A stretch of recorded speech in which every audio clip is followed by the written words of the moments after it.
नमस्कार, एससीजे लाइव में आपका स्वागत है। आज हम लोग ज्योग्राफी चैप्टर 5 लेके आए हुए हैं क्लास 11th का। चैप्टर का नाम है भूकंप एवं ज्वालामुखी या इसे ऐसे कहें ज्वालामुखी एवं भूकंप। चलिए देखते हैं इस चैप्टर के वीवीआई इंपॉर्टेंट क्वेश्चन जो बोर्ड एग्जाम 2025 के लिए बहुत इंपॉर्टेंट है। पहला सवाल है, किस देश में भूकंप से विनाशकारी समुद्री तरंगे को सुनामी कहते हैं? किस देश में भूकंप से उत्पन्न विनाशकारी समुद्री तरंगों को सुनामी कहता है? यानी किस देश से उत्पन्न, यानी कौन सा देश है जहां से अगर समुद्री तरंगे उत्पन्न होती है तो उसे हम लोग सुनामी कहते हैं? पहला मैक्सिको है, दूसरा जापान है, तीसरा ब्रिटेन है और चौथा न्यूजीलैंड है। तो आपको जवाब इसका पता होगा तो आप जोड़ बताइएगा। पहले हम पहले बोल चुके हैं कि आप मेरे साथ साथ प्रैक्टिस करेंगे। इसका आंसर होगा जापान। क्या होगा? जापान। चलिए सवाल नंबर 2 देखते हैं। अग्निवृत्त किसे कहते हैं? सवाल नंबर 2 है, अग्निवृत्त किसे कहते हैं? क्या है? अग्निवृत्त किसे कहते हैं? परिप्रशांत महासागर की पेटी, मध्य महासागर की पेटी, हिंद महासागर की पेटी या अल्का अटलांटिक महासागर की पेटी? तो परिप्रशांत महासागर की पेटी को क्या कहते हैं हम लोग? अग्निवृत्त कहते हैं। क्या कहते हैं? अग्निवृत्त कहते हैं। आगे सवाल नंबर 3, विश्व का सबसे ऊंचा सक्रिय ज्वालामुखी क्या है? विश्व का सबसे ऊंचा सक्रिय ज्वालामुखी क्या है? एंटेना, क्रकटाओ, फ्यूजियामा और अंटोफाला। विश्व की सबसे ऊंचा सक्रिय ज्वालामुखी का नाम क्या है? तो इसका नाम है अंटोफाला। क्या नाम है? अंटोफाला। सवाल नंबर 4, ज्वालामुखी का ऊपरी भाग जहां से लावा निकलता है क्या कहलाता है? ये इंपॉर्टेंट क्वेश्चन है, कई बार एग्जाम में पूछे जाते हैं। ज्वालामुखी के सबसे ऊपरी भाग जहां से लावा निकलता है उसको क्रेटर कहते हैं। क्या कहते हैं? तो क्रेटर कहते हैं। आगे बढ़ें। सवाल नंबर 5, निम्नलिखित में से सबसे अधिक ज्वालामुखी मिलते हैं कहाँ, किस देश में? 4 देश के नाम दिए हुए हैं और चारों देश में आपको बताना है कि सबसे अधिक ज्वालामुखी किस देश में उत्पन्न होते हैं। तो जापान में, इंडोनेशिया में, फिलीपाइंस में या इटली व सिसिली में? तो इसका आंसर होगा जापान में, इंडोनेशिया में, फिलीपाइंस में या इटली या सिसिली में। तो इसका आंसर है फिलीपाइंस में। आप सही लगाए होंगे। आप हमें जरूर बताएंगे कितना आप सही कर पा रहे हैं।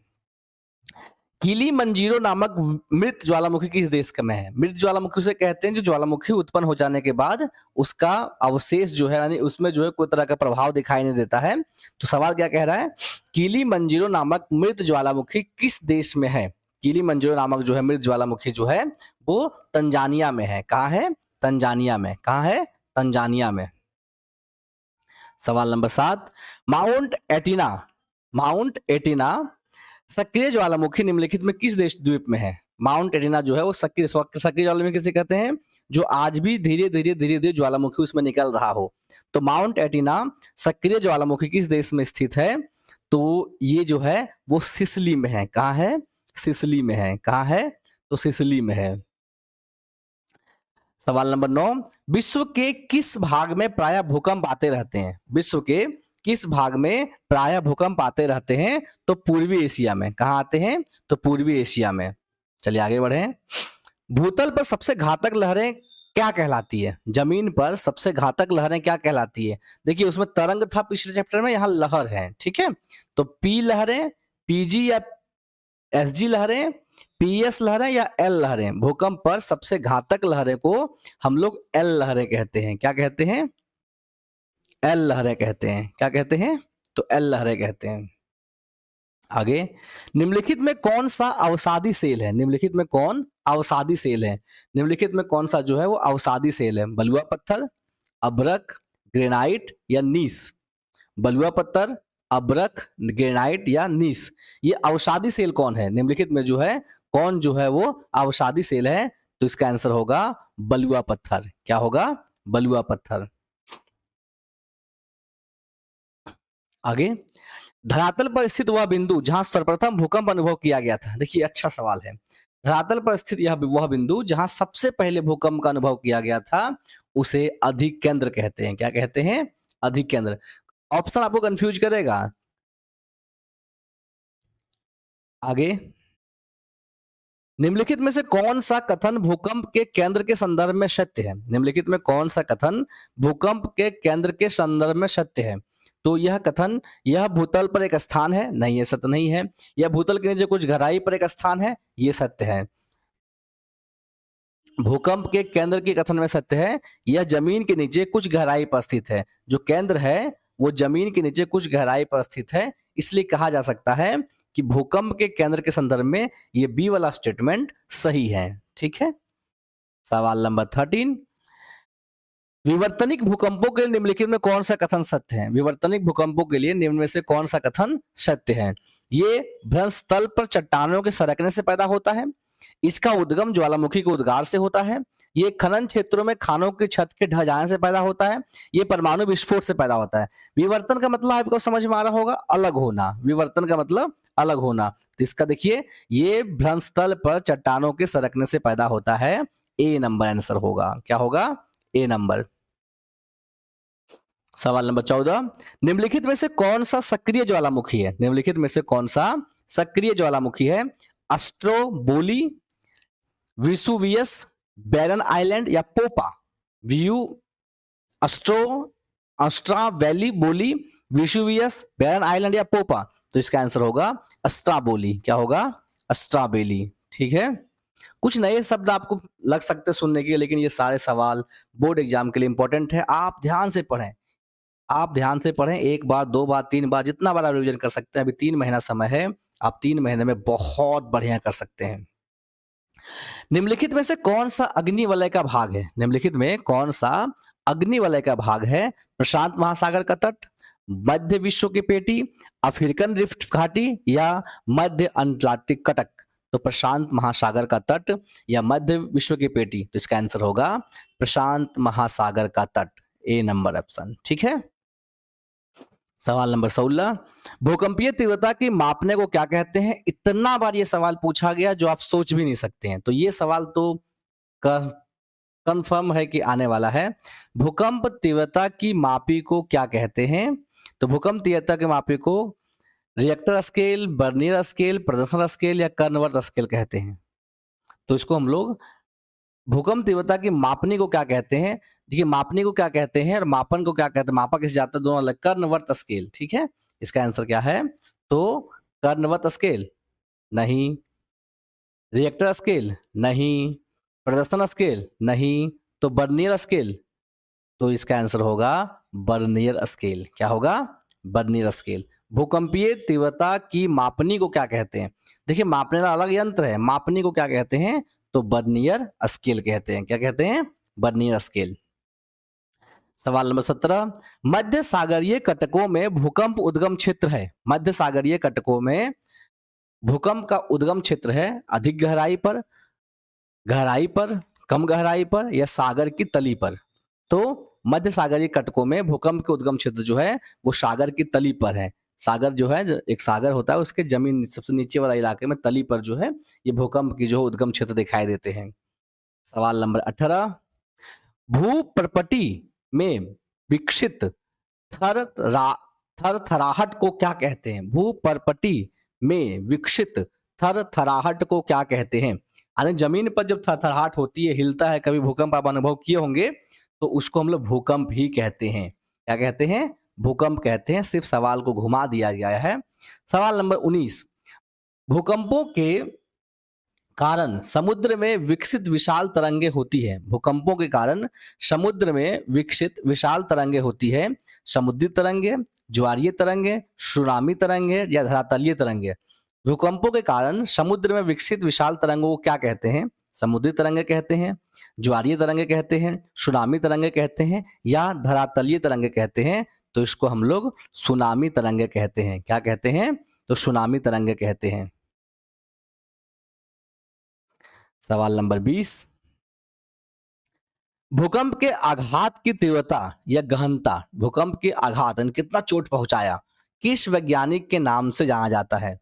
भूकंप की आघात की तीव्रता को जो है किस वैज्ञानिक के नाम से जाना जाता है? तो मर्केली। किसके नाम से जाना जाता है? तो मर्केली। चलिए, भूकंप की वे तरंगे जो भूकंप अधिकेंद्र इपिसेंटर पर सबसे पहले पहुंचती है उसे क्या कहते हैं? भूकंप के वे क्षेत्र तरंगे जो भूकंप अधिक्षेत्र पर सबसे पहले पहुंचती है उन्हें क्या कहते हैं? धरातलीय तरंगे, सुनामी लहरें, पी लहरें या एस लहरें। भूकंप की वे तरंगे जो भूकंप अधिकेंद्र पर सबसे पहले पहुंचती है उन्हें क्या कहते हैं? उन्हें जो है वो पी लहरें कहते हैं। क्या कहते हैं? तो पी लहरें कहते हैं। क्या कहते हैं? पी लहरें कहते हैं। आगे 22 नंबर सवाल, भूमिगत खदानों की छतों के ढह जाने से आने वाले भूकंप को क्या कहते हैं? भूमिगत खदानों, जमीन के अंदर जो खदान रहते हैं उसके का छत ढह जाता है तो उसके कारण जो भूकंप आता है उस भूकंप को हम लोग नियात भूकंप कहते हैं। क्या कहते हैं? नियात भूकंप कहते हैं। क्या कहते हैं? तो नियात भूकंप कहते हैं। चलिए आगे क्वेश्चन नंबर 23, निम्न में से कौन सी भूकंप तरंगे सर्वाधिक विनाशकारी होती है? सबसे अधिक विनाशकारी तरंगे जो है वो धरातलीय तरंगे होती है। कौन सी होती है? धरातलीय तरंगों से उत्पन्न भूकंप, यानी धरातल ये तरंगों से अगर उत्पन्न भूकंप हो जाती है तो वो बहुत ज्यादा विनाश फैलाता है। कई इलाके ढह जाते हैं, कई इलाकों के जो घर बिल्डिंग सब कुछ जमीन के अंदर धस जाता है। सवाल नंबर 24, भूकंपीय छाया क्षेत्र का अधिकेंद्र का कोणीय क्षेत्र क्या है? यानी किस कोण पर वो अधिक्षेत्र यानी छाया क्षेत्र का कोणीय क्षेत्र बना अधिकेंद्र बनाता है? यानी भूकंप छाया क्षेत्र का कोणीय भूकंप छाया क्षेत्र का अधिकेंद्र से कोणीय क्षेत्र क्या दिखाई देता है? 90 डिग्री से 120 डिग्री के मध्य, 120 डिग्री से 160 डिग्री के मध्य, 105 डिग्री से 145 डिग्री के मध्य या 165 डिग्री से 205 डिग्री के मध्य। तो इसका आंसर है 105 डिग्री से 145 डिग्री के मध्य। ठीक है। सुनामी का प्रमुख कारण क्या है? सुनामी आने का सबसे प्रमुख कारण क्या है? तो ज्वालामुखी। सुनामी आने का सबसे प्रमुख कारण क्या है? तो ज्वालामुखी है। ठीक है। सवाल नंबर 26, विश्व के अधिकांश भूकंप कहां उत्पत्ति की दृष्टि से ज्वालामुखी है, उत्पत्ति की दृष्टि से विवर्तनिक है, उत्पत्ति की दृष्टि से पतालीय है या चट्टान के निर्माण के परिणाम स्वरूप आता है? क्या कारण है? विश्व के अधिकांश ज्वालामुखी जो है वो किस कारण से ज्यादा उत्पन्न होता है? तो ये उत्पत्ति की दृष्टि से विवर्तनिक है, किसी चीज को खिसकने अलग होने से ज्यादा उत्पन्न होती है। सवाल नंबर 27, कौन सी भूकंप तरंगे केवल ठोस माध्यम में चलती है?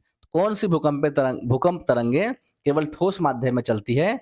प्रधान लहरें, आड़ी लहरें, धरातलीय लहरें या और व दोनों, यानी फैला और बिछड़ा दोनों। तो उसका आंसर होगा आड़ी लहरें। क्या होगा इसका आंसर? आड़ी लहरें। आगे, ज्वालामुखी उद्गार के समय लावा निकलता है। ज्वालामुखी के उद्गार के समय लावा निकलता है परपट्टी से, भूपरपट्टी से, मेंटल के दुर्बलता मंडल से, बाह्य कोड से और आंतरिक कोड से। तो इसका आंसर होगा मेंटल के दुर्बलता मंडल से। सवाल नंबर 29, निम्नलिखित में से कौन सा जागृत ज्वालामुखी भूमध्य सागर के प्रकाश का स्तंभ कहा जाता है? निम्नलिखित में से कौन सा जागृत ज्वालामुखी, जागृत मतलब सक्रिय ज्वालामुखी, सवाल नहीं कभी वर्ड बदल देता है। सक्रिय ज्वालामुखी जो है भूमध्य सागर का प्रकाश स्तंभ कहा जाता है? वाल्केनी, अस्ट्रोबोली, विसुवियस या एटेना। तो इसका आंसर होगा अस्ट्रोबोली, अस्ट्रम्बोली। क्या होगा? अस्ट्रम्बोली। सवाल नंबर 30, अधिकांश क्रियाशील ज्वालामुखी पाए जाते हैं। अधिकांश क्रियाशील ज्वालामुखी जो है वो कहाँ पाए जाते हैं? अंध महासागर के किनारे, प्रशांत महासागर के किनारे, हिंद महासागर के किनारे या अटलांटिक महासागर के किनारे। अधिकांश क्रियाशील ज्वालामुखी कहाँ पाए जाते हैं? ये पाए जाते हैं प्रशांत महासागर के किनारे। ठीक है। सवाल नंबर 31, भूकंप किस प्रकार की प्राकृतिक आपदा है? भूकंप जो है वो किस प्रकार की प्राकृतिक आपदा है? तो ये भौमिक। किस प्रकार की प्राकृतिक आपदा है? तो भौमिक। सवाल नंबर 32, सुनामी शब्द की उत्पत्ति हुई किससे हुई, कहां से हुई? ये देखिए 19 में सवाल पूछा हुआ जैक बोर्ड में, पुर्तगाल से हुई, फ्रेंच से हुई, जापानी से हुई या लैटिन से हुई? सुनामी शब्द की उत्पत्ति जो है वो जापान से हुआ। कहां से हुआ? जापान से हुआ, जापानी से हुआ। सवाल नंबर 32, सुनामी का कारण क्या है? ये भी 2019 बोर्ड में पूछा हुआ सवाल है। सुनामी का आखिर कारण क्या है? सुनामी का कारण भूकंप भी है और पानी के नीचे उत्पन्न ज्वालामुखी भी है, यानी ये दोनों है। इसलिए हम लोग सी नंबर ऑप्शन के साथ जाएंगे। इसके साथ जाएंगे तो सी नंबर ऑप्शन के साथ जाएंगे। सवाल नंबर 34, सबसे तीव्र गति से गति वाली भूकंपीय तरंगों क्या कहते हैं? देखिए ऊपर ही सवाल था फिर से, हम इसको फिर आपको क्यों बताया जा रहा है फिर आपको, क्योंकि ये सवाल 2020 के बोर्ड एग्जाम में पूछा हुआ है। सबसे तीव्र गति से वाली भूकंपीय तरंगों को पी तरंगे कहते हैं। क्या कहते हैं? तो पी तरंगे कहते हैं। आगे, निम्नलिखित में से कौन सा सक्रिय ज्वालामुखी है? निम्नलिखित में से कौन सा सक्रिय ज्वालामुखी है? विसुयस, बैरन आइलैंड, पोपा या अस्ट्रोबोली? क्या? अस्ट्रोबोली। अस्ट्रोबोली आप ये क्वेश्चन आगे भी था, आप पहले भी देख चुके हैं, ये सवाल 2020 में पूछा हुआ है। किस देश में भूकंप से उत्पन्न विनाशकारी तरंग समुद्री तरंगे को सुनामी कहा जाता है? ये भी सवाल था पीछे, अगर आप जवाब ध्यान से दिए होंगे तो आपको ये सवाल पता होगा, जवाब भी पता होगा। इसका आंसर होगा जापान। भूकंप मापी यंत्र क्या कहलाता है? देखिए वहां सवाल अलग था, आप एक बार बहुत बार क्या होता है इस रट के रखते हैं भूकंप के मापी यंत्र को सिस्मोग्राफी कहते हैं, सिस्मोग्राफी कहते हैं। वहां सवाल अलग था, ये सवाल पूछा गया था कि भूकंप मापी यंत्र को क्या कहते हैं, तो इसका आंसर होगा सिस्मोग्राफ। क्या होगा? सिस्मोग्राफ। और लास्ट सवाल है इस चैप्टर का, धरातल पर वह बिंदु जहां सर्वप्रथम बार भूकंप अनुभव किया गया था, इसे क्या कहते हैं? तो ये भी सवाल पीछे था, इसे हम लोग अधिकेंद्र कहते हैं। तो हमने 38 क्वेश्चन चैप्टर 5 से देखा। आशा करते हैं इसका लाभ आपको बोर्ड एग्जाम में होगा और आप इसी प्रकार से मन लगाकर वीडियो देखते रहिए। मिलते हैं नेक्स्ट वीडियो में। Thank you.